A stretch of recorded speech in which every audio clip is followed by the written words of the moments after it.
Dear students, अस्सलाम वालेकुम। Formal methods के इस टॉपिक में मैं आपको वेलकम कहता हूँ। इस टॉपिक में हम बात करेंगे फॉर्मल रीजनिंग के मुतालिक। Formal reasoning it is process of thinking, logically arguing and drawing conclusions. अब इसमें होता है कि आपके पास आप क्या करते हैं कि आप चीज़ों के मुतालिक सोचते हैं, ब्रेनस्टॉर्मिंग करते हैं।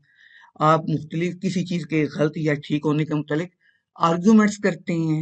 आर्ग्यूइंग लॉजिकली आर्ग्यूइंग मीन कि जो आप आर्ग्यूमेंट्स दे रहे होते हैं, जो आर्ग्यू आप कर रहे होते हैं, that is based on some evidence. उसमें आपके पास उसके कोई एविडेंस होता है, कोई आप कह लें कि कोई रैशनल होता है, कुछ रूल्स होते हैं जिनको के यूज करते हुए आप आर्ग्यूमेंट्स देते हैं। And then finally you draw the conclusions, और फिर उन आर्ग्यूमेंट्स की बेस पे आप क्या करते हैं कि आप कंक्लूजन्स ड्रॉ करते हैं। तो ये जो प्रोसेस है जिसमें आप ब्रेनस्टॉर्मिंग कर रहे होते हैं, लॉजिकल आर्गुमेंट्स दे रहे होते हैं, एविडेंस प्रोवाइड कर रहे होते हैं, और उस एविडेंस की बेस पे आप किसी भी चीज के करेक्ट या इनकरेक्ट होने के कंक्लूजन्स ड्रॉ कर रहे होते हैं। इस सारे प्रोसेस को हम क्या कहते हैं? Formal reasoning. अब ये तो एक थोड़ी सी जेनेरिक डेफिनेशन है, इसको थोड़ा सा प्रिसाइजली हम देख लेते हैं। It involves the application of well-defined rules, principles, and procedures to analyze and draw conclusions about a given problem or situation. ये वही बात है जो मैंने आपको पहले बताई है। यहाँ पे हम उसको थोड़ा सा डिटेल में देख लेते हैं कि फॉर्मल रीजनिंग क्या है। इसमें आपके पास वेल डिफाइंड रूल्स होते हैं, मतलब आपके पास वेल एस्टेब्लिश्ड रूल्स हैं जो कि ऑलरेडी जिनके मुतालिक के प्रूव हो चुका है कि ये रूल्स करेक्ट हैं। प्रिंसिपल्स वही चीज है, एंड प्रोसीजर्स फिर आपके पास मुख्तलिफ मेथड्स होते हैं जिनको कि आप यूज करते हुए किसी भी प्रॉब्लम का सोल्यूशन निकालते हैं या किसी भी चीज के मुतालिक कोई कंक्लूजन ड्रॉ करते हैं। अब ये जो वेल डिफाइंड रूल्स है, इसकी फॉर एग्जांपल मैं आपको एक एग्जांपल दे देता हूँ कि एक रूल है कि अगर कोई नंबर जो है वो that is divisible by to, मतलब अगर उसको दो से डिवाइड करें और आपका रिमाइंडर जो है वो जीरो आए, तो वो नंबर जो होता है उसको कहा जाता है कि वो इवन नंबर है। तो अब ये एक रूल हो गया ना। तो अब अगर मैं आपको एक नंबर बताऊं 8, 8, तो इस रूल को अप्लाई करते हुए आप क्या करेंगे? फौरन आंसर कर देंगे कि चूंकि ये आप इसको दो से डिवाइड कर सकते हैं, it is divisible by two, तो it means 8 is even number. तो ये कुछ इसमें होता है, आप रीजनिंग दे रहे होते हैं, आप रीजनिंग की बेसिस पे कुछ कंक्लूजन्स ड्रॉ कर रहे होते हैं। और फिर it is a systematic approach to logical thinking and problem solving using formal systems such as mathematical or logical frameworks। मतलब ये जो रीजनिंग का आपका प्रोसेस होता है ये बेसिकली कोई एडहॉक प्रोसेस नहीं है। इसके अंदर आपके पास ये एक सिस्टमेटिक अप्रोच है जिसके के थ्रू आप क्या करते हैं? प्रॉब्लम सॉल्विंग करते हैं। और ये जो फॉर्मल रीजनिंग का प्रोसेस है इसमें आप क्या कर रहे होते हैं? आपके पास मैथमेटिकल फ्रेमवर्क्स होते हैं, मैथमेटिकल आप कह लें कि थेरीज होती हैं, लॉजिकल फ्रेमवर्क्स होते हैं। ये सब कुछ यूज करके आप क्या कर रहे होते हैं कि फॉर्मल रीजनिंग का प्रोसेस परफॉर्म कर रहे होते हैं। अच्छा, एक चीज ऊपर हमने कहा कि लॉजिकल आर्ग्यूइंग, और साथ हमने कहा लॉजिकल थिंकिंग। तो ये लॉजिक क्या चीज है, इसकी हम अगली स्लाइड में डेफिनेशन देखेंगे। बेसिकली फॉर्मल रीजनिंग का जो प्रोसेस होता है ना, इसको परफॉर्म ये जो आप कह लें कि इसकी जो बिल्डिंग खड़ी है, that is based on logic. मतलब लॉजिक जो है ना वो बेस है रीजनिंग की। रीजनिंग जो आप कर रहे होते हैं वो हमेशा किसी लॉजिक की बेस पे हो रही होती है। तो आप यूं कह सकते हैं कि लॉजिक जो है ना, that is language of reasoning. यानी आप लॉजिक को यूज करते हुए रीजनिंग का प्रोसेस परफॉर्म करेंगे। नेक्स्ट है लॉजिक। अब लॉजिक क्या होती है? Logic refers to a formal system of principles and rules that govern correct और वैलिड रीजनिंग। ये वही बात है जो अभी मैंने आपको पहले बताई कि आपके पास रीजनिंग जो है ना, उसका सारे का सारा प्रोसेस जो है वो that is based on logic. और लॉजिक इटसेल्फ क्या है? It is a system of, बल्कि it is a formal system of principles and rules. इसमें आपके पास प्रिंसिपल्स होते हैं, इसमें आपके पास सेट ऑफ रूल्स होते हैं जिनको कि आप यूज कर रहे होते हैं किसी भी चीज की करेक्टनेस या इनकरेक्टनेस को प्रूव करने के लिए। अच्छा, फिर क्या है हमारे पास कि logic uses symbols, notations and formal languages to represent statements. अब लॉजिक के अंदर क्या होता है कि आपके पास मुख्तलिफ नोटेशंस होती हैं, मुख्तलिफ आपके पास सिंबल्स होते हैं, मुख्तलिफ लैंग्वेजेस होती हैं जिनको यूज करते हुए आप मुख्तलिफ स्टेटमेंट्स को रिप्रेजेंट करते हैं। अभी हम इसकी आगे एग्जांपल्स देखेंगे। तो यहाँ पे आप ये नोट कर लें कि ये जो हमारे पास लॉजिक होती है उसमें आप क्या कर रहे होते हैं, मुख्तलिफ स्टेटमेंट्स को आप मुख्तलिफ सिंबल्स की मदद से या मुख्तलिफ नोटेशंस की मदद से रिप्रेजेंट कर रहे होते हैं। अच्छा, फिर इसमें क्या होता है कि हमारे पास लॉजिकल ऑपरेटर्स होते हैं जिनको के यूज करके आप क्या करते हैं कि आप मुख्तलिफ स्टेटमेंट्स को आपस में कनेक्ट कर रहे होते हैं। अब स्टेटमेंट्स हमारे पास एक सिंगल स्टेटमेंट भी होती है और कंपाउंड स्टेटमेंट्स भी हो जाती हैं। तो जो कंपाउंड स्टेटमेंट्स होती हैं उनको आपने जब कंबाइन करना होता है किसी भी फॉर्मल लैंग्वेज के अंदर या मैथमेटिक्स में, तो डेफिनेटली आपको लॉजिकल ऑपरेटर्स की जरूरत पड़ती है। तो लॉजिक में न सिर्फ नोटेशंस होती हैं बल्कि लॉजिकल ऑपरेटर्स भी होते हैं। और फिर एक चीज जो इसमें हमारे पास आती है वो है rules of inference. Rules of inference क्या होते हैं? ये बेसिकली वो रूल्स होते हैं जो कि आपकी हेल्प करते हैं कि आप किसी एक चीज की एविडेंस की बेस पे किसी दूसरी चीज के मुतालिक साबित कर सकते हैं कि वो ट्रू है या फॉल्स है। मतलब कि आपके पास एक एविडेंस होता है और उस एविडेंस की बेस पे आप क्या कर रहे होते हैं कि किसी दूसरी भी चीज के ट्रू या फॉल्स होने के मुतालिक रीजनिंग दे रहे होते हैं। तो ये सारी चीजें जो हैं ये हमारे पास लॉजिक के अंदर आती हैं, और ये क्यों हम यूज करते हैं? To drive the conclusions. Then it provides a framework for evaluating the logical coherence and validity of arguments. मतलब लॉजिक की मदद से आप evaluate कर सकते हैं कि कोई चीज लॉजिकली कितनी साउंड है या लॉजिक को किस हद तक फुलफिल कर रही है। और इसी तरह आपके पास अगर कोई आर्गुमेंट हो तो आप उसकी वैलिडिटी को प्रूव कर सकते हैं कि वो वैलिड आर्गुमेंट है या इनवैलिड आर्गुमेंट है।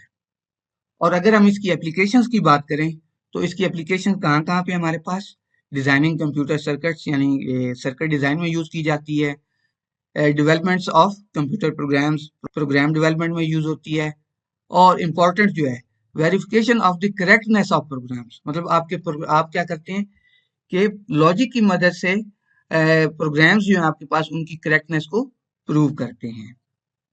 फिर क्या है कि providing such a rigorous framework makes it possible to reason precisely about statements made in the natural language.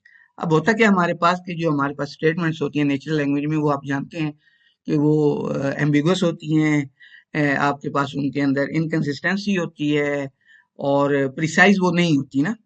तो लॉजिक जो है बेसिकली आपके पास ये एक ऐसा रिगरस फ्रेमवर्क आपको प्रोवाइड करती है जिसको के यूज करते हुए आप क्या कर सकते हैं कि जो नेचुरल लैंग्वेज की स्टेटमेंट्स हैं उनके मुतालिक भी रीजनिंग परफॉर्म कर सकते हैं, उनकी भी वैलिडिटी और इनवैलिडिटी चेक कर सकते हैं। नेक्स्ट हमारे पास क्या है? प्रोपोजिशंस। देखिए, जब हम फॉर्मल रीजनिंग की बात करते हैं और स्पेशली उसके अंदर हम जब लॉजिक की बात करते हैं तो जो एक टर्म हम कॉमनली यूज करेंगे वो क्या है? प्रोपोजिशन। प्रोपोजिशंस होती क्या हैं? Propositions are the statements that are either true और फॉल्स। मतलब ये वो स्टेटमेंट्स होती हैं जो कि या ट्रू होंगी या फॉल्स होंगी। अब ये नीचे कुछ एग्जांपल्स दी गई हैं। The following are the examples of propositions that evaluate to true. मतलब ये वो प्रोपोजिशंस हैं जो कि ट्रू होंगी। There are 7 days in a week, ये प्रोपोजिशन जो है ये ट्रू है। There are 12 months in a year, ये भी ट्रू है। एक साल के अंदर 12 महीने ही होते हैं। एंड 2 + 4 = 6, ये भी ट्रू है। और ये जो नीचे हमारे पास कुछ प्रोपोजिशंस दी गई हैं ये क्या है? दे एवेल्युएट टू फॉल्स, मतलब ये फॉल्स प्रोपोजिशंस हैं। कौन कौन सी? The angles of a triangle add up to 360 degree, के किसी भी ट्राइंगल के जो एंगल्स होते हैं अगर उनको आप ऐड करें तो वो 360 डिग्री का सम बनता है, ऐसा नहीं होता, वो 180 डिग्री होते हैं। इसी तरह London is the capital of France, London is the capital of UK actually, तो ये भी फॉल्स है। एंड 2 - 4 = 7, ऐसा भी नहीं होता। ठीक है, तो प्रोपोजिशंस क्या होती हैं? ये वो स्टेटमेंट्स होती हैं जो या तो ट्रू होंगी या फॉल्स होंगी। अब चूंकि हम मैथमेटिक्स की बात करते हैं तो मैथमेटिक्स में तो आपको पता ना हमारे पास सिंबल्स होते हैं और नोटेशंस होती हैं और एक्सप्रेशंस होती हैं। तो फिर हम करते क्या है कि जो हमारे पास प्रोपोजिशंस होती हैं या दूसरे लफ्जों में आप कह लें कि जो हमारे पास स्टेटमेंट्स होती हैं उनको हम सिंबॉलिकली रिप्रेजेंट करते हैं यूजिंग वेरिएबल्स। फॉर एग्जाम्पल जैसे ये P एक वेरिएबल है या Q एक वेरिएबल है, तो जो हमारे पास स्टेटमेंट्स होगी उनको हम मतलब स्टेटमेंट्स के तौर पर नहीं लिखेंगे बल्कि उनको रिप्रेजेंट करने के लिए हम वेरिएबल नेम्स यूज करेंगे। मसलन ये एक स्टेटमेंट है, आई गो शॉपिंग ऑन वेंसडे। अब बाहर तो ये एक आप कह लें कि आपके पास एक प्रोपोजिशन है, ठीक है, एक पूरी स्टेटमेंट है, लेकिन आप इसको एज इट इज यूज नहीं कर सकते। तो उसके लिए फिर आप क्या करेंगे कि आपने क्या किया, एक वेरिएबल p डिफाइन कर लिया जो कि इस तमाम प्रपोजिशन को, इस स्टेटमेंट को रिप्रेजेंट कर रहा है। आई गो शॉपिंग ऑन वेंसडे, यहाँ आपको ये बताना होगा, वहां पे आप सिंपली क्या करेंगे, आप एक वेरिएबल p यूज कर लेंगे। इसी तरह 102.001 इज ग्रेटर देन 101.31, तो यहाँ पे भी आपको ये एक्सप्रेशन की जरूरत पड़ेगी, तो आप ये सारा एक्सप्रेशन नहीं लिखेंगे, आप सिंपली क्या करेंगे, क्यू का वेरिएबल यूज कर लेंगे। तो कहने का मकसद क्या है कि हमारे पास जो प्रपोजिशंस होती हैं वो, या वो जो स्टेटमेंट्स होती हैं, उनको आप रिप्रेजेंट करने के लिए लॉजिक के अंदर या फॉर्मल रीजनिंग के अंदर आप क्या कर रहे होते हैं कि आप वेरिएबल्स यूज कर रहे होते हैं। और वो जो हमने बात की थी ना कि उसमें हमारे पास फिर लॉजिकल ऑपरेटर्स भी होते हैं, तो वो जो लॉजिकल ऑपरेटर्स होते हैं फिर वो आप इन वेरिएबल्स के ऊपर अप्लाई करते हैं। अच्छा, एक चीज ध्यान में रखिएगा कि बाज औकात हमारे पास कंप्यूटिंग में या मैथमेटिक्स में ऐसे सिनेरियोज भी आ जाते हैं कि जहां पे किसी भी एक्सप्रेशन को प्रिसाइजली आप कह लें कि एवेल्युएट नहीं कर पाते आप। मसलन एक प्रोग्राम है, वो आप कह लें कि इनकरेक्टली टर्मिनेट हो गया है, मतलब आउटपुट प्रोड्यूस करने से पहले ही वो कहीं पे आप कह लें कि वो टर्मिनेट हुआ है। तो अब वहां पे आप नहीं बता सकते कि इसकी जो आउटपुट थी वो ट्रू थी या फॉल्स थी। इसी तरह अगर सपोज किसी यूजर ने क्या किया कि एक नेगेटिव नंबर का स्क्वायर रूट कैलकुलेट करने की कोशिश की, तो फिर भी आप नहीं बता सकेंगे कि प्रोग्राम की आउटपुट जो है वो ट्रू है या फॉल्स है। तो ऐसे तमाम सिनेरियोज में हम क्या करते हैं, फिर हमारे पास थ्री वैल्यूड लॉजिक आ जाती है। अभी तक तो हमने जो बात की थी वो किसकी की थी, दो वैल्यूज की, एवेल्युएशन के पॉइंट ऑफ व्यू से, कि या वो प्रोपोजिशन जो है वो ट्रू होगी या फॉल्स होगी। तो ऐसे सिनेरियो जहाँ पे आप किसी चीज के मुतालिक ना उसके ट्रू होने के मुतालिक कंक्लूड कर सके, ना उसके फॉल्स होने के मुतालिक कंक्लूड कर सके, तो वहां पे फिर हमारे पास एक थर्ड वैल्यू आ जाती है जिसको हम कहते हैं अनडिफाइंड। तो थ्री वैल्यूड लॉजिक में हमारे पास क्या होता है, ट्रू भी होता है, फॉल्स भी होता है और अनडिफाइंड भी होता है। तो मुझे उम्मीद है कि इन कंसेप्ट की आपको समझ आ गई होगी। अल्लाह हाफिज।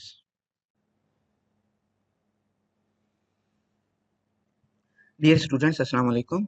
फॉर्मल मेथड्स के इस टॉपिक में मैं आपको वेलकम कहता हूँ। इस टॉपिक में हम बात करेंगे प्रोपोजिशनल लॉजिक के मुतालिक। अगर आपको याद हो तो हम इससे पहले फॉर्मल रीजनिंग के मुतालिक डिस्कस कर चुके हैं। उस पे हमने कहा था कि जो हमारे पास फॉर्मल रीजनिंग का प्रोसेस होता है that is perform through logic. अब लॉजिक जो होती है वो हमारे पास कई तरह की होती है, उसमें मुख्तलिफ हमारे पास मेथड्स होते हैं। तो यहाँ पे हम इस कोर्स के अंदर दो लॉजिक्स की बात करेंगे, दो लॉजिक मेथड्स की बात करेंगे। कौन कौन से, प्रोपोजिशनल लॉजिक और प्रेडिकेट लॉजिक। तो स्टार्ट करते हैं प्रोपोजिशनल लॉजिक से। तो इससे पहले कि मैं आज के कंटेंट्स के ऊपर आऊं, मैं आपको बताता चलूं कि इस लेक्चर के और इन वीडियो स्लाइड्स के अंदर जितने भी कंटेंट्स डिस्कस किए गए हैं वो इस बुक से डिस्कस किए गए हैं, theory and problems of discrete mathematics. हमने प्रोपोजिशंस के मुतालिक पढ़ा था। देखिए, प्रोपोजिशनल लॉजिक के अंदर प्रोपोजिशंस जो होती हैं दे आर द बेस, मतलब ये एक फंडामेंटल कंसेप्ट है प्रोपोजिशनल लॉजिक के अंदर। प्रोपोजिशंस के मुतालिक मैं आपको पहले ही बता चुका हूँ, ये हमारे पास ऐसी स्टेटमेंट्स होती हैं जो या ट्रू होती हैं या फॉल्स होती हैं। जैसे ये हमारे पास एक ट्रू स्टेटमेंट है, ये हमारे पास एक ट्रू स्टेटमेंट है, तो ये एक ट्रू प्रोपोजिशन है। इसी तरह ये हमारे पास फॉल्स प्रोपोजिशंस की एग्जाम्पल्स हैं। फिर हमने कहा था कि प्रोपोजिशंस को हम वेरिएबल्स की मदद से रिप्रेजेंट कर सकते हैं। जैसे ये 3 + 6 = 9, इसको मैंने वेरिएबल p की मदद से रिप्रेजेंट किया है। And I am a citizen of Pakistan, इसको मैंने वेरिएबल q की मदद से रिप्रेजेंट किया है। देखिए, बाज़ औक़ात ऐसा होता है कि हमारे पास जो प्रोपोजिशंस होती हैं वो कंपोजिट प्रोपोजिशंस होती हैं, मतलब कि वो एक से ज्यादा सब प्रोपोजिशन से आपस में मिल के बनी होती हैं, और हमारे पास कनेक्टर्स होते हैं जो कि इन सब प्रोपोजिशंस को आपस में कनेक्ट कर रहे होते हैं, और वो उन कनेक्शंस के थ्रू वो एक, वो जो आप कह लें कि वो सब प्रोपोजिशंस हैं वो मिलके एक बड़ी प्रोपोजिशन बनाती हैं। तो ये जो कंपोजिट प्रोपोजिशन होती है इसको हम क्या कहते हैं, कंपाउंड प्रोपोजिशन। ठीक है, तो जो कंपाउंड प्रोपोजिशन होती है वो हमेशा सब प्रोपोजिशन से मिलके बनती है थ्रू कनेक्टिव्स। फिर हमारे पास एक कंसेप्ट आता है प्रिमिटिव प्रोपोजिशन का। प्रिमिटिव प्रोपोजिशन क्या होती है कि ये वो प्रोपोजिशन होती है जिसको कि आप फर्दर ब्रेक डाउन नहीं कर सकते, और इसको आप फिर यूं भी कह सकते हैं कि जो हमारे पास प्रिमिटिव प्रोपोजिशन क्या होती है, वो प्रोपोजिशन जो कि कंपोजिट ना हो, मतलब वो अपने अंदर मुख्तलिफ सब प्रोपोजिशन से मिलके ना बनी हो। अब यहाँ पे देखें हमारे पास तो ये प्रिमिटिव प्रोपोजिशन की एक एग्जांपल है, 2 + 2 = 4। आइस फ्लोट्स इन वाटर, ये हमारे पास एक प्रिमिटिव प्रोपोजिशन है, क्यों? ये एक ही प्रोपोजिशन है, इसको आप फर्दर आगे ब्रेक नहीं कर सकते। नेक्स्ट है हमारे पास कंपाउंड प्रोपोजिशन की एग्जांपल। ये क्या है? Roses are red and violets are blue. अब यहाँ पे आप देखें तो रोजेज आर रेड जो है ये हमारे पास एक प्रोपोजिशन है, वायलेट्स आर ब्लू ये हमारे पास दूसरी प्रोपोजिशन है। तो ये आपस में कंपाउंड किस तरह हो रही है, ये कनेक्ट किस तरह हो रही है? इस एंड कनेक्टिव के थ्रू। ये वही कनेक्टिव्स हैं जो हमने यहाँ पे बात की है। फिर हमारे पास जो कंपाउंड प्रोपोजिशंस आती हैं उनकी एक बहुत ही इंपॉर्टेंट प्रॉपर्टी है कि जो उसकी ट्रुथ वैल्यू होती है किसी भी कंपाउंड प्रोपोजिशन की, वो डिपेंड कर रही होती है ट्रुथ वैल्यूज ऑफ इट्स सब प्रोपोजिशंस, और वो सब प्रोपोजिशंस आपस में कनेक्ट किस तरीके से हो रही हैं और उनके दरमियान कनेक्शन ऑपरेटर्स क्या हैं। दो चीजें हैं, truth value of compound proposition किस पर डिपेंड कर रही है? ट्रुथ वैल्यू ऑफ इट्स सब प्रोपोजिशंस, और वो सब प्रोपोजिशन जो हैं वो आपस में उनके दरमियान कनेक्शन क्या है, उनके दरमियान कनेक्टिव ऑपरेटर्स कौन से यूज हो रहे हैं। ये बिल्कुल ऐसे ही है। अगर मैं आपको इसको प्रोग्रामिंग लैंग्वेज के टर्म्स में समझाना चाहूँ तो सपोज हमारे पास एक वेरिएबल है पी, उसको ट्रू वैल्यू असाइन है, एक वेरिएबल है क्यू, उसको फॉल्स वैल्यू असाइन है। अब अगर पी और क्यू के दरमियान एंड ऑपरेटर होगा तो क्या होगा? हमारे पास ये फॉल्स आंसर आएगा। इसी तरह P और Q अगर होगा हमारे पास तो वो ट्रू वैल्यू आएगी, क्योंकि उनमें से एक ट्रू है। तो बिल्कुल इसी तरह हमारे पास जो कंपाउंड प्रोपोजिशंस होती हैं उनकी ट्रुथ वैल्यू भी इसी चीज पर डिपेंड कर रही होती है कि उनके अंदर जो सब प्रोपोजिशंस हैं उनकी ट्रुथ वैल्यू क्या है और वो आपस में किस तरीके से कनेक्ट हुई हुई हैं। उसमें आपके पास कनेक्टिव्स भी आ जाते हैं और उनकी प्रेसिडेंस भी आ जाती है। ठीक है जी। अब हम बात करते हैं बेसिक लॉजिकल ऑपरेशंस की। जैसे मैंने आपको बताया कि हम जो हमारे पास प्रोपोजिशंस होती हैं उनको कनेक्ट करके हम कंपाउंड प्रोपोजिशंस बना सकते हैं। तो वो जो कनेक्टिव्स हैं, अब हम उन कनेक्टिव्स की बात करेंगे। तो उसमें जो हमारे पास सबसे पहला कनेक्टिव है वो कौन सा है? कंजंक्शन। अब कंजंक्शन जो है ये आपके पास एंड के वर्ड को रिप्रेजेंट करता है। ये बिल्कुल वैसे ही है जैसे आप नेचुरल इंग्लिश में एंड का वर्ड यूज करते हैं। और फिर हमारे पास क्या है कि any true propositions can be combined by the word and to form a compound proposition called conjunction of the original propositions। आप कोई भी दो propositions को and का word यूज करते हुए आपस में कंबाइन कर सकते हैं, और वो जो एक कंपाउंड प्रोपोजिशन हमारे पास बनेगी उसको हम क्या कहेंगे? Conjunction of the original proposition. और इसको मैथमेटिकली आप कैसे शो करेंगे? फर्स्ट प्रोपोजिशन, आगे यहाँ पे इसका ये सिंबल है इन्वर्टेड वी, इसका कंजंक्शन ऑपरेटर, और उसके बाद सेकंड वेरिएबल। ये पी जो है ये एक प्रोपोजिशन को शो कर रहा है और क्यू जो है ये दूसरी प्रोपोजिशन को शो कर रहा है। और आप इसको रीड कैसे करेंगे? P and Q. ये बिल्कुल वैसे ही है जैसे प्रोग्रामिंग लैंग्वेज में हमारे पास एंड ऑपरेटर होता है। और अब अगर हम इसकी डेफिनेशन की बात करें तो वो क्या है? If P and Q are true then P and Q यानी ये conjunction operator is true, otherwise P and Q is false. दूसरे लफ्जों में ये जो कंजंक्शन ऑपरेटर है इसके ट्रू होने के लिए हमारे पास जरूरी है कि पी भी ट्रू हो और क्यू भी हमारे पास ट्रू हो। अब यहाँ पे इसका ट्रुथ टेबल दिया गया है। हमारे पास दो प्रोपोजिशन है, एक प्रोपोजिशन को हम पी की मदद से रिप्रेजेंट कर रहे हैं और दूसरी प्रोपोजिशन को हम क्यू की मदद से रिप्रेजेंट कर रहे हैं, और यहाँ पे ये हमारे पास उनका कंजंक्शन है। तो अगर हमारे पास यहाँ पे दोनों प्रोपोजिशंस ट्रू होंगी तो हमारे पास कंजंक्शन जो है वो ट्रू होगा, और अगर इन दोनों में से कोई एक भी फॉल्स हो जाए या दोनों फॉल्स हो जाए तो हमारे पास जो कंजंक्शन है वो फॉल्स होगा। तो आप इसको यूं भी कह सकते हैं कि हमारे पास कंजंक्शन ऑपरेटर की मदद से जो प्रोपोजिशन बनी है वो सिर्फ उसी वक्त ट्रू होगी जब उसकी दोनों सब प्रोपोजिशंस ट्रू होंगी। अब ये हमारे पास कंजंक्शन ऑपरेटर्स की मुख्तलिफ एग्जांपल्स हैं। यहाँ पे मैंने आपको चार प्रोपोजिशंस शो की हैं। ठीक है जी, ये कंपाउंड प्रोपोजिशंस हैं और ये कनेक्ट किस तरह हो रही हैं? कंजंक्शन ऑपरेटर की मदद से। पहली जो हमारे पास प्रोपोजिशन है वो क्या है? Ice floats in water and 2 + 2 = 4। अब अगर 2 + 2 = 4 इसको मैं क्यू कंसिडर कर लूं और आइस फ्लोट्स इन वाटर इसको मैं पी कंसिडर कर लूं तो फिर ये क्या बना? P and Q. और आइस फ्लोट्स इन वाटर ये ट्रू है और 2 + 2 = 4 ये भी ट्रू है। तो हमारे पास ये वाली जो कंडीशन है ये सेटिस्फाई हो गई, तो लिहाजा पी एंड क्यू जो है ये हमारे पास ट्रू हो गया। जबकि बाकी तीनों केसेस में हमारे पास ये जो P एंड Q है ये फॉल्स आएगा। ठीक है, उसकी रीजन क्या है कि यहाँ पे अगर आप देखें तो आइस फ्लोट्स इन वाटर ये तो ट्रू है, बट 2 + 2 नॉट इक्वल टू 5 होता है। ठीक है, तो एक प्रोपोजिशन फॉल्स हो गई। China is in Europe and 2 + 2 is equal to 4, Q तो ट्रू हो गया लेकिन China is not in Europe, तो ये वाली फॉल्स हो गई। और इस तरीके से यहाँ पर अगर आप देखें तो चाइना इज इन यूरोप ये भी फॉल्स है और 2 + 2 इज इक्वल टू 5 ये भी फॉल्स है, तो ये दोनों पी एंड क्यू फॉल्स हो गए। लिहाजा कंजंक्शन में जो हमारे पास कंपाउंड प्रोपोजिशन है उसके ट्रू होने के लिए उसकी जो दोनों सब प्रोपोजिशन है उनका ट्रू होना जरूरी है। नेक्स्ट है हमारे पास डिसजंक्शन ऑपरेटर। डिसजंक्शन ऑपरेटर बिल्कुल वैसे ही है जैसे हमारे पास इंग्लिश के अंदर जो नेचुरल लैंग्वेज है उसमें हमारे पास और का वर्ड होता है।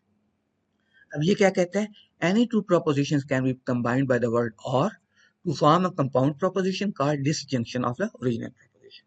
मतलब कि जब भी आप दो प्रोपोजिशंस को और के वर्ड को यूज करते हुए आपस में कंबाइन करेंगे तो जो हमारे पास एक कंपाउंड प्रोपोजिशन बनेगी उसको आप क्या कहेंगे, डिसजंक्शन ऑफ ओरिजिनल प्रोपोजिशन। और आप इसको मैथमेटिकली कैसे शो करते हैं, यूं। और इसको आप रीड कैसे करेंगे, पी और क्यू। पी जो है हमारे पास उसी तरह एक प्रोपोजिशन है, क्यू दूसरी प्रोपोजिशन है और इसके दरमियान ही हमारे पास डिसजंक्शन का ऑपरेटर है। अब अगर आप इसकी डेफिनेशन की बात करें तो वो क्या कहती है, if P and Q are false then P distinction Q या P और Q is false, otherwise P और Q इज ट्रू। मतलब कंजंक्शन ऑपरेटर क्या कह रहा है कि P और Q सिर्फ उसी वक्त फॉल्स होगा जब दोनों प्रपोजिशन जो है वो फॉल्स होंगी। जब उन दोनों में से कोई एक भी ट्रू होगी तो हमारे पास जो P और Q है वो एवेल्युएट होगा ट्रू वैल्यू से। यहाँ पे आप देखें तो ये दोनों ट्रू हैं फिर भी ट्रू, यहाँ पे P ट्रू है Q ट्रू है, इसलिए यहाँ पे हमारे पास ट्रू रिजल्ट आया। इस केस में हमारे पास ये जो लास्ट वाला केस है दोनों फॉल्स वैल्यूज थी, तो लिहाजा जो P और Q है उसकी ट्रुथ वैल्यू भी क्या आ गई, फॉल्स आ गई। अब ये हमारे पास डिसजंक्शन ऑपरेटर की एग्जांपल आ गई। इसमें हमारे पास पहली प्रोपोजिशन क्या है, आइस फ्लोट्स इन वाटर। और जो है ये हमारे पास कनेक्टर आ गया जिसको क्या आप डिसजंक्शन ऑपरेटर की मदद से रिप्रेजेंट करेंगे।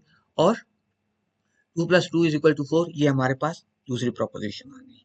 अब ये जो है यहाँ पे आप देखें तो आइस फ्लोट्स इन वाटर ये भी ट्रू है और ये प्रोपोजिशन भी ट्रू है, तो अल्टरनेटली हमारे पास इसका रिजल्ट ट्रू आ गया।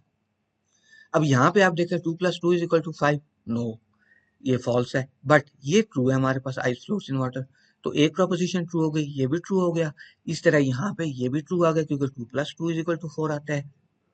लेकिन यहाँ पे चाइना इज इन यूरोप ये भी फॉल्स है और 2 + 2 इज इक्वल टू 5 ये भी फॉल्स है। मतलब यहाँ पे हमारे पास दोनों फॉल्स होंगी, तो ये जो हमारे पास कंपाउंड प्रपोजिशन है इसका जो हमारे पास रिजल्ट आएगा वो क्या आएगा, फॉल्स आएगा। ठीक है जी, इसकी ट्रूथ वैल्यू जो है वो फॉल्स होगी। नेक्स्ट है हमारे पास नेगेशन ऑपरेटर।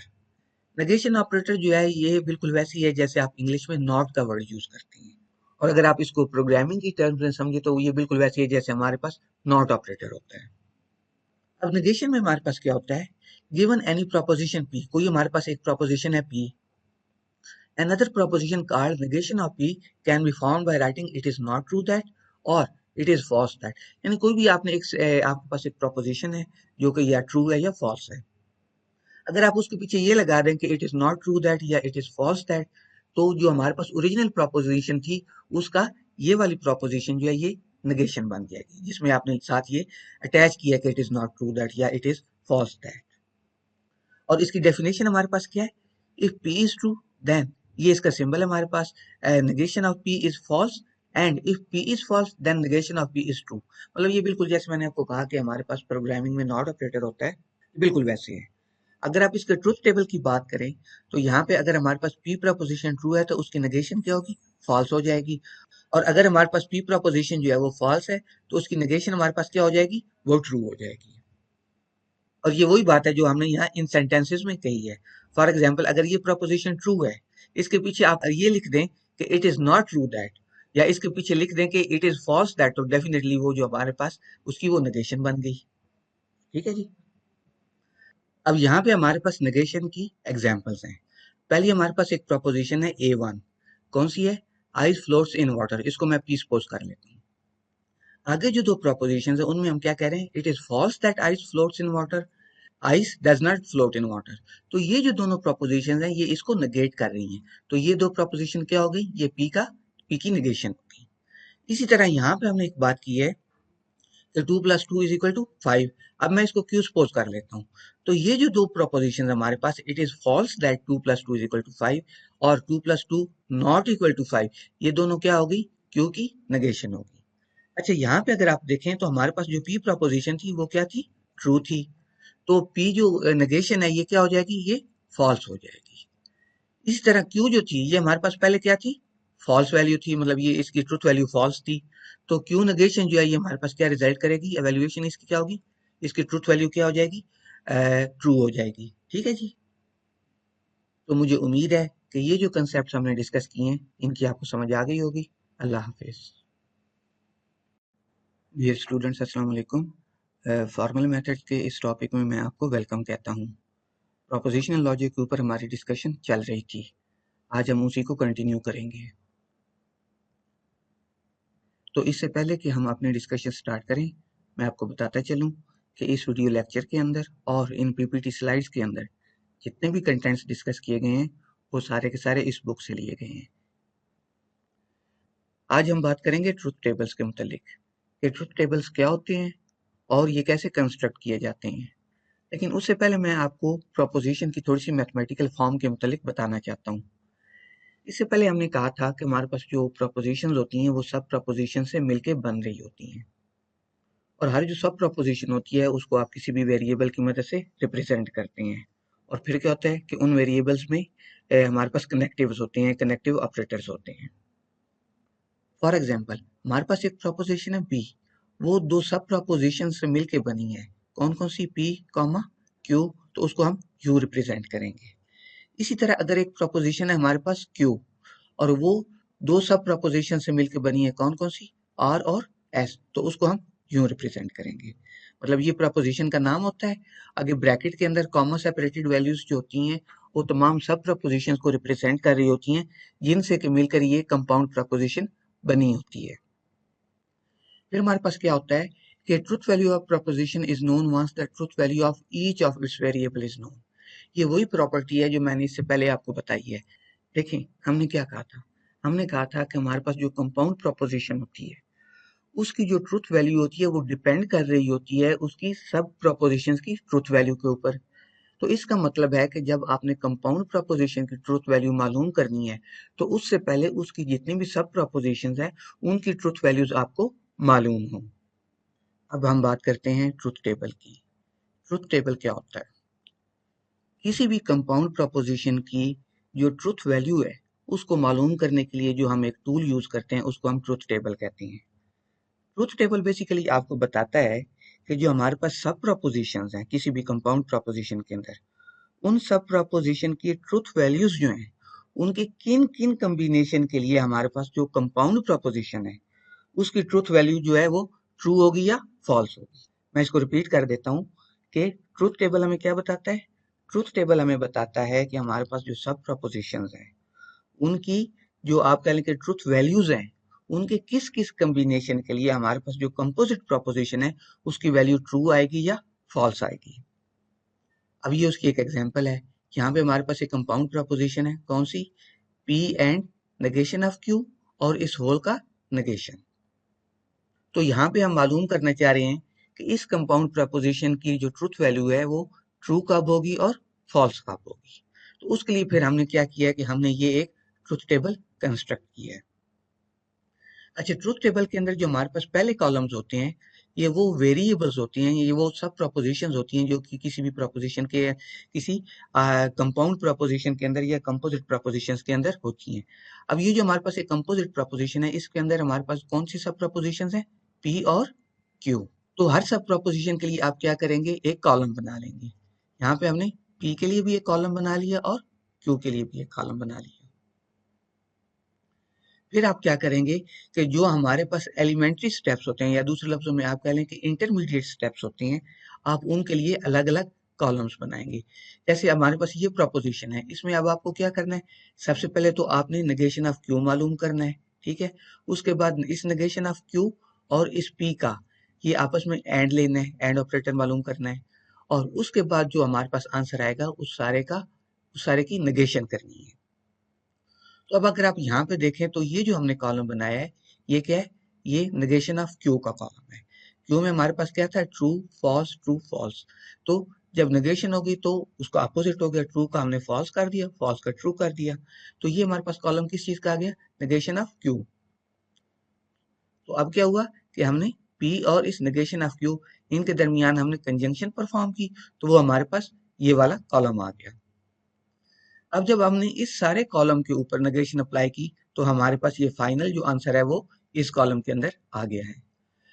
तो ट्रूथ टेबल के अंदर आपके पास क्या होता है, आपके पास जो आपके प्रोपोजिशन होती हैं, हर प्रोपोजिशन के लिए आपके पास एक कॉलम होता है।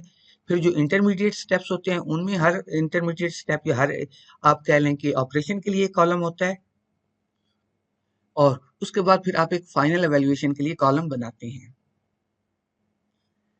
अब एक चीज आपने ध्यान में रखनी है कि ट्रुथ टेबल के अंदर जो रोज है वो उतनी होनी चाहिए कि जो कि इनपुट वेरिएबल या इनपुट प्रोपोजिशन की जो ट्रुथ वैल्यूज हैं उनके तमाम के तमाम कॉम्बिनेशंस को रिप्रेजेंट करें। मसलन अगर आपके पास दो इनपुट प्रोपोजिशन हैं तो उसमें आपके पास जो कॉम्बिनेशन बनेगा वो क्या बनेगा, ये वाले कॉम्बिनेशन बनेंगे।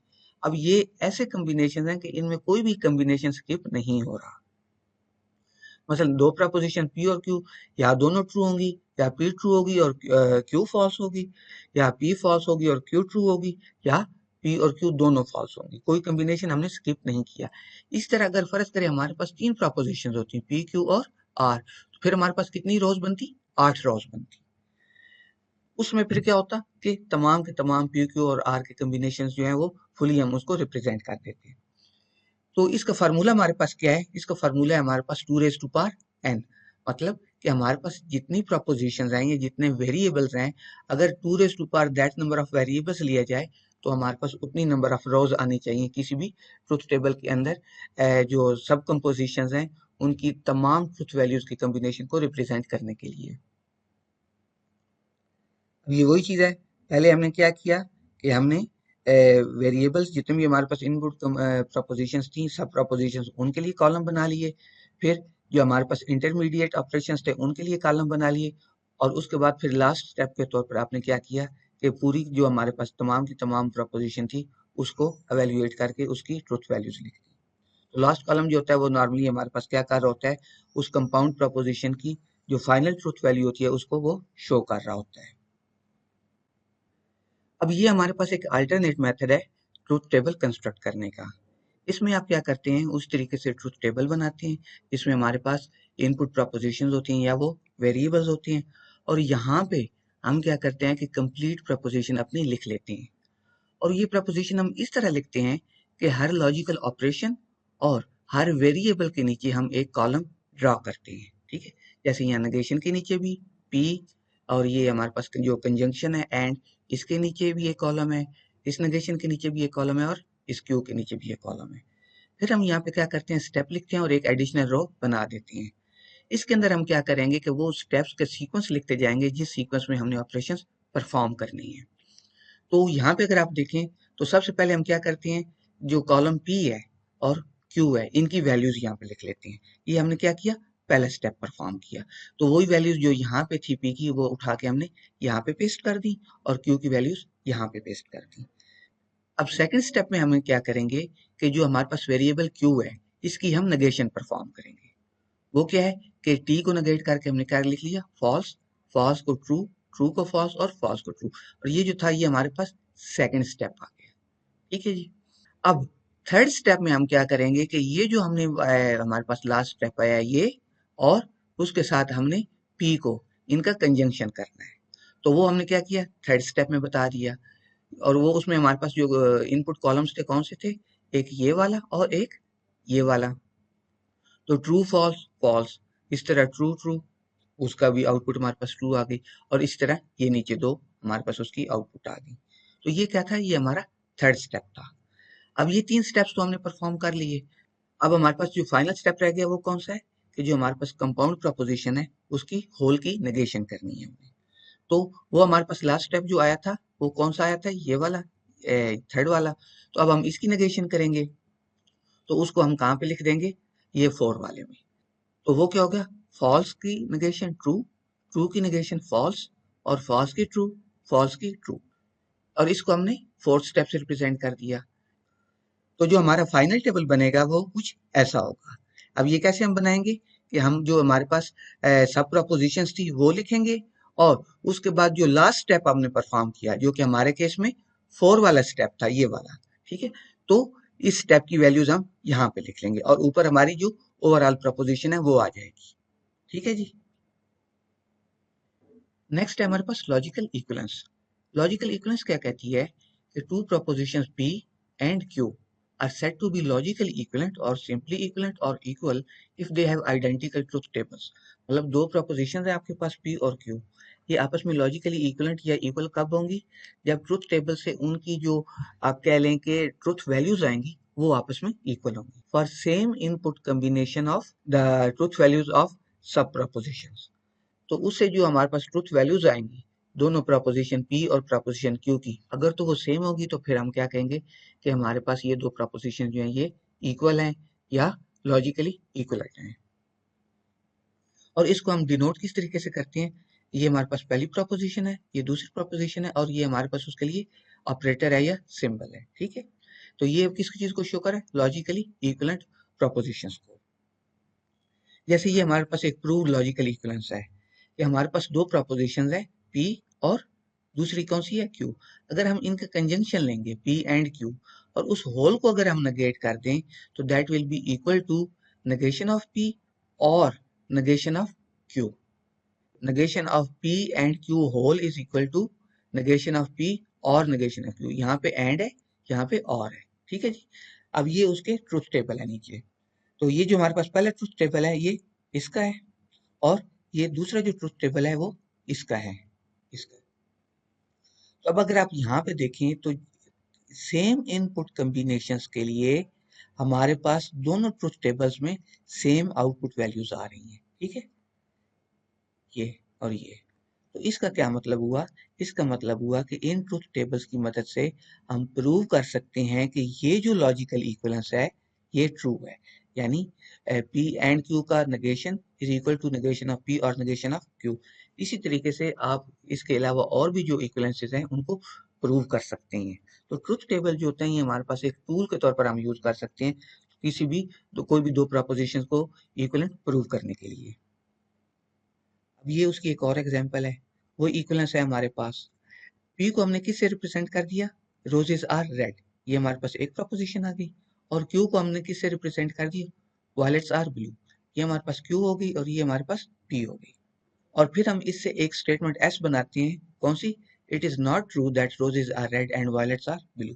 तो ये हमने एक S स्टेटमेंट बना ली है किससे मिलके, P को और Q को मिला के। अब ये जो स्टेटमेंट है इसकी मैथमेटिकल रिप्रेजेंटेशन क्या है, ये वाली, इट इज नॉट ट्रू, ये इसको हमने इस नेगेशन से शो कर दिया, that roses are red and violets are blue. तो ये हमारे पास वो कंजंक्शन आ गई, एंड ऑपरेटर है ना यहाँ पे।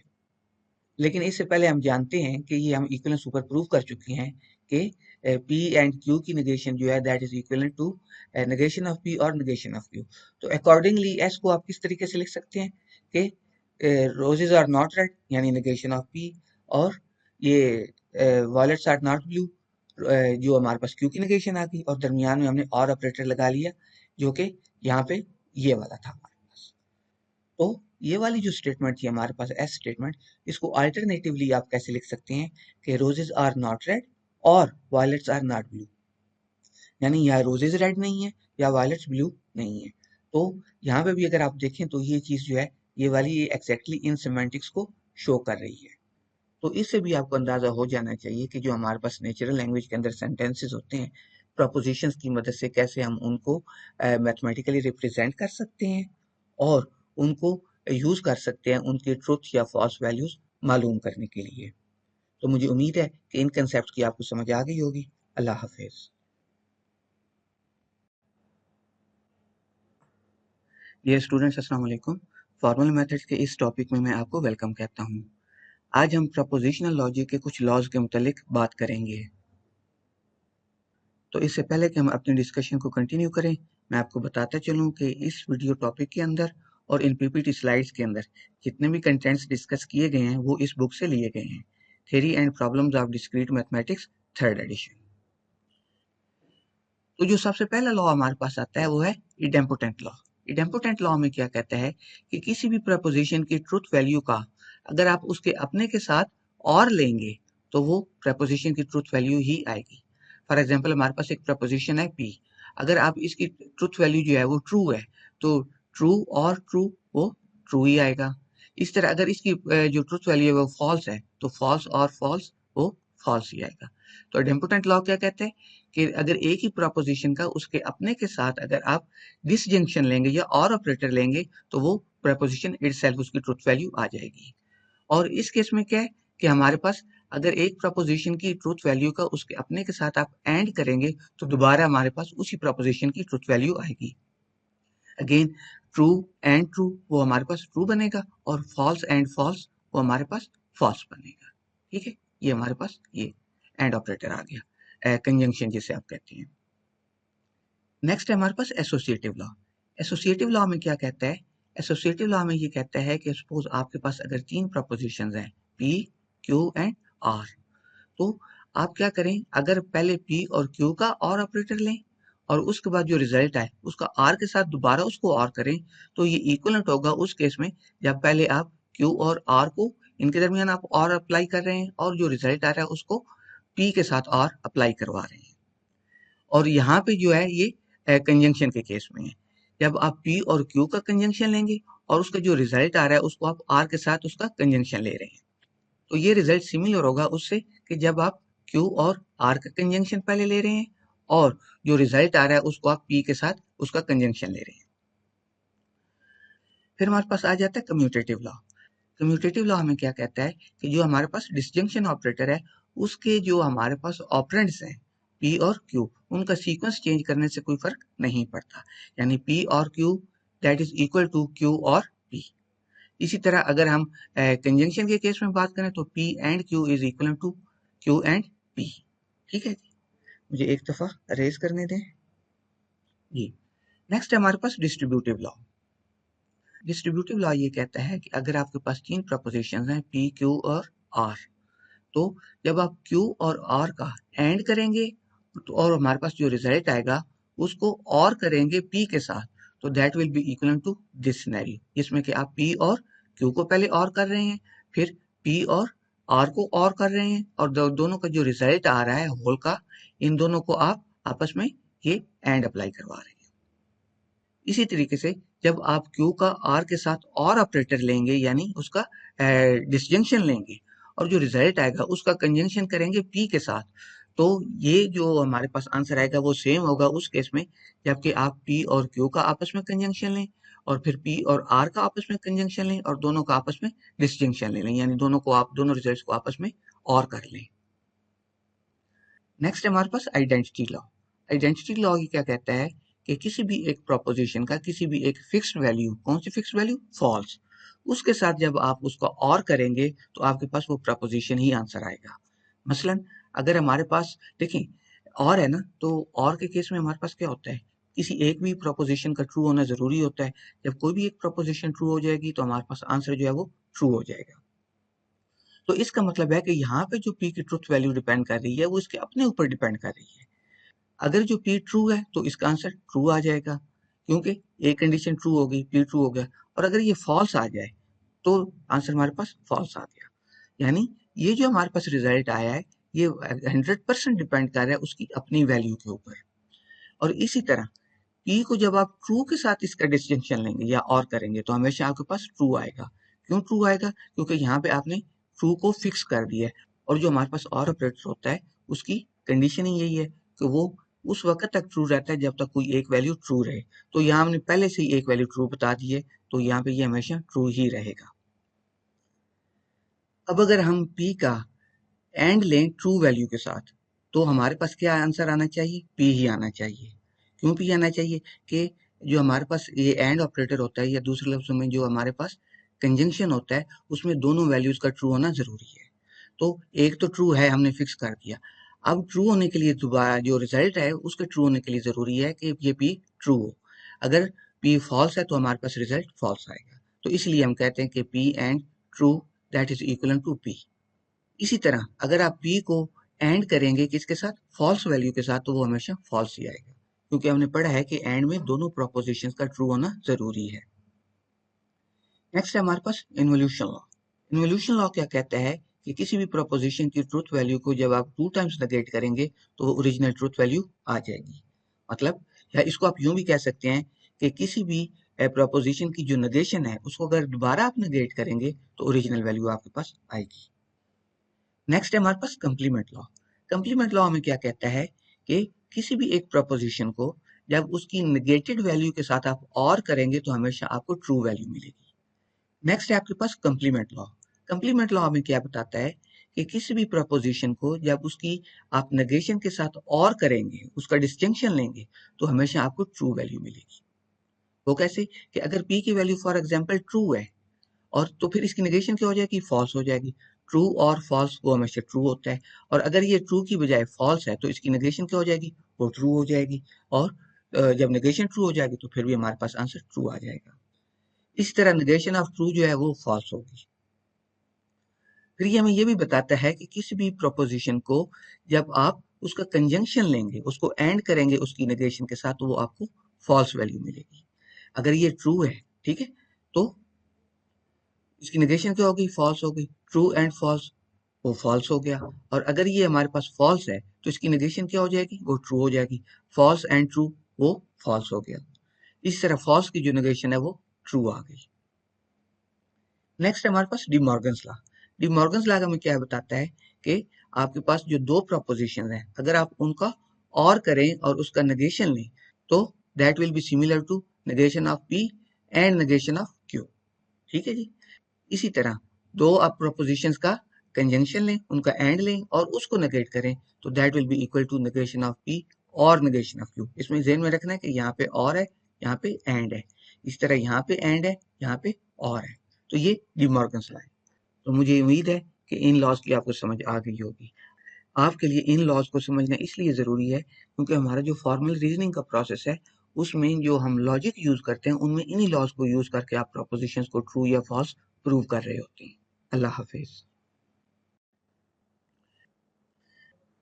डियर स्टूडेंट्स, अस्सलाम वालेकुम। फॉर्मल मेथड्स के इस टॉपिक में मैं आपको वेलकम कहता हूँ। आज हम मजीद कुछ ऑपरेटर्स की बात करेंगे। तो इससे पहले कि हम कंटिन्यू करें, मैं आपको बताता चलूं कि इस वीडियो लेक्चर और इन स्लाइड्स के जो कंटेंट्स हैं वो इस बुक से लिए गए हैं। तो जो पहला ऑपरेटर हम पढ़ेंगे वो कौन सा है, इम्प्लीकेशन ऑपरेटर। जो इम्प्लीकेशन ऑपरेटर होता है ये बेसिकली हमें क्या मीनिंग दे रहा होता है, P इम्प्लाइज Q के। यानी दूसरे लफ्जों में आप इसको यूं भी कह सकते हैं कि इफ P देन Q। तो ये बिल्कुल वैसे ही है जैसे प्रोग्रामिंग लैंग्वेजेस के अंदर हमारे पास इफ देन की स्टेटमेंट होती है। अब इसके लिए हमारे पास सिंबल कौन सा है, ये है, ये हम एरो यूज करते हैं। ये डबल एरो है, आप इसको सिंगल एरो से भी रिप्रेजेंट कर सकते हैं। तो फिर जो हमारे पास स्टेटमेंट होगी P इम्प्लाइज Q, तो उसको आप कैसे मेंशन करेंगे, P इम्प्लाइज Q। ऐसे उसके दरमियान जो ये हमारे पास इम्प्लीकेशन का ऑपरेटर है आप ये लगाएंगे। और जैसे मैंने आपको पहले बताया कि इसका अल्टरनेट हमारे पास क्या है, P इम्प्लाइज Q का, इफ P देन Q। ये जो मैंने आपको यहाँ पे बता दी है। अब फर्ज करें हमारे पास एक स्टेटमेंट है P, और P किस चीज को रिप्रेजेंट कर रही है कि it is A rainy day. इस प्रपोजिशन को मैं P से रिप्रेजेंट करता हूँ। और हमारे पास एक और प्रपोजिशन है Q, वो किस चीज को रिप्रेजेंट कर रही है, आई गो द आउटडोर्स। तो फिर P इम्प्लाइज Q क्या होगा, ये हमें क्या बताएगा, if it is rainy day I go the outdoors. अब ये हमारे पास इम्प्लीकेशन ऑपरेटर का ट्रुथ टेबल है। हमारे पास एक प्रपोजिशन है P, फिर Q और ये उसकी इम्प्लीकेशन। तो ये ऑपरेटर हमें ट्रू कब देगा, जब हमारे पास P भी ट्रू होगा और Q भी ट्रू होगा। यानी first proposition implies second proposition, तो ओवरऑल जो हमारे पास इम्प्लीकेशन ऑपरेटर है उसकी वैल्यू ट्रू आएगी। लेकिन अगर फर्स्ट प्रोपोजिशन जो है वो ट्रू है और सेकंड प्रोपोजिशन जो है वो फॉल्स है तो इसकी वैल्यू फॉल्स आएगी। मतलब अब ये जो रो है ये आपको क्या बता रही है कि first proposition does not imply the second proposition. हमारे पास दो प्रोपोजिशन होगी ना, P और Q। तो अगर हमारे पास P इम्प्लीकेशन Q जो है इसकी वैल्यू हमारे पास फॉल्स आ जाती है, ठीक है, तो इसका क्या मतलब है? इसका मतलब है कि जो हमारे पास P तो ट्रू है लेकिन Q ट्रू नहीं है। दूसरे लफ्जों में P does not imply Q। अच्छा, ये चीज तो समझ आ गई। ये जो आखिरी दो रोज हैं इसकी ये बहुत इंटरेस्टिंग है। इसमें हम क्या कह रहे हैं कि अगर हमारे पास P फॉल्स हो जाए तो Q जो है वो चाहे ट्रू रहे या फॉल्स रहे, उसकी वैल्यू हम हमेशा ट्रू ही कंसिडर करेंगे। इसकी रीजन क्या है? देखिए, इसकी रीजन ये है कि जो हमारे पास इम्प्लीकेशन है ना, वो हमें सिर्फ P के ट्रू होने के केस में हमें इंफॉर्मेशन दे रही होती है। P के फॉल्स होने के केस में हमें कोई इंफॉर्मेशन नहीं दे रही होती। ये हमें ये तो बताती है कि अगर आपका P जो है वो ट्रू है तो इम्प्लीकेशन के ट्रू होने के लिए Q का ट्रू होना जरूरी है। इस तरह ये हमें ये बताती है कि अगर आपका P ट्रू है तो इम्प्लीकेशन के फॉल्स होने के लिए आपका Q का फॉल्स होना जरूरी है। लेकिन ये हमें ये नहीं बता रही कि अगर P इटसेल्फ फॉल्स होगा तो फिर क्या होगा। ठीक है, मैं आपको रिपीट कर देता हूं कि इम्प्लीकेशन हमें क्या बताती है, if P is true then Q। लेकिन अगर P इटसेल्फ ही फॉल्स हो गया तो फिर हमने क्या करना है, उस सिलसिले में ये हमें कोई इंफॉर्मेशन नहीं दे रही। तो उस केस में फिर हम क्या करते हैं, इसको ट्रू ही कंसिडर कर लेते हैं। तो इसको ट्रू कंसिडर करने का हमें फायदा क्या होता है कि जब हमने जो हमारे पास थोड़ी सी कम्प्लेक्स हमारे पास प्रूफ्स होते हैं या फॉर्मल रीजनिंग के अंदर जब हमारे पास कम्प्लेक्स स्टेटमेंट्स या कंपाउंड स्टेटमेंट्स बहुत ज्यादा उनकी कम्प्लेक्सिटी बढ़ जाती है, तो वहां पे इसकी वैल्यू को ट्रू कंसिडर करना हमारे लिए उससे आसानी पैदा हो जाती है। अच्छा, इसका एक अल्टरनेट तरीका है समझने का, वो ये है कि जैसे मैंने आपको पहले बताया कि जो हमारे पास इम्प्लीकेशन है, it's just like if then statement in programming language. तो इफ देन में क्या होता है, हमारे पास हम क्या लिखते हैं, इफ आगे कंडीशन होती है और उसके बाद कुछ बॉडी ऑफ स्टेटमेंट्स होती है। तो इस केस में हम क्या करते हैं कि जब ये कंडीशन ट्रू हो तो फिर तो हम इन स्टेटमेंट्स को एग्जीक्यूट करते हैं। लेकिन अगर ये कंडीशन ट्रू नहीं होगी तो फिर हमें नहीं पता होता कि हमने क्या करना है। उस केस में फिर हम क्या कर लेते हैं, डायरेक्टली नेक्स्ट स्टेटमेंट पे जंप कर जाते हैं। तो ये कुछ इसमें है कि जब P ट्रू होगा तो फिर तो हमें पता है कि हमने हमारी इम्प्लीकेशन फॉल्स होगी या ट्रू होगी depending on the value of Q। लेकिन अगर P इटसेल्फ फॉल्स हो गया तो फिर हमें कोई वैल्यू मालूम नहीं है कि हमने क्या करना है। तो फिर जैसे मैंने आपको पहले बताया कि हम क्या करते हैं कि उसको अपनी तरफ से उसको ट्रू ही कंसिडर कर लेते हैं अपनी आसानी के लिए। नेक्स्ट है हमारे पास इक्वलेंस ऑपरेटर। जैसा कि नाम से जाहिर है कि ये क्या बता रहा होता है, इक्वलेंस के मुतालिक बता रहा होता है। और इसके लिए हम जो सिंबल यूज करते हैं वो कौन सा करते हैं, ये वाला। ये डबल एरो, अगेन हम सिंगल एरो से भी इसको रिप्रेजेंट कर सकते हैं। और ये हमें क्या बताता है कि अगर आपके पास दो प्रपोजिशंस हैं, कौन कौन सी, P और Q। If P is true then Q is true, otherwise Q is false. In other words, P is equivalent to Q, यानी P और Q दोनों का इक्वलेंट होना जरूरी है, तभी जो हमारे पास इक्वलेंस है वो ट्रू आएगी। अब अगर आप यहाँ पे देखें तो इस केस में P और Q जो हमारे पास इक्वलेंट है, तो ये हमारे पास इक्वलेंस जो है ये ट्रू आ गई। यहाँ पे हमारे पास P और Q इक्वलेंट नहीं है, लिहाजा ये फॉल्स रही।